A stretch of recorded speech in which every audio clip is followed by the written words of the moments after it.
নবী ডাক দিয়ে বললেন, তাহলে শুনে নাও, শুনে নাও কারা নবীর শ্রেষ্ঠ উম্মত।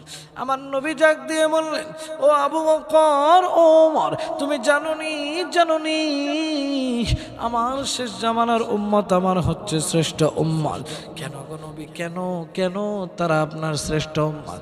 আমার নবী কিছুটা কান্না মাখা কণ্ঠে বলতে লাগলেন, ওই সময়টাতে আমি নবী থাকবো না, আমি নবীও থাকবো না, কোনো গাউসুল কুতুব থাকবে না, বড় কোনো আল্লাহর ওলিও থাকবে না, কিছু উলামা ইকরাম থাকবে, তাদের মধ্যে বিভিন্নভাবে বিভক্ত হবে, তাদের মধ্যে কিছু মানুষ থাকবে জুব্বা টুপি পইরা মুনাফিকি করা নিয়ে ব্যস্ত থাকবে, কিছু মানুষ থাকবে যারা চকলখুরি করবে, কিছু মানুষ থাকবে তারা হারাম খাবে।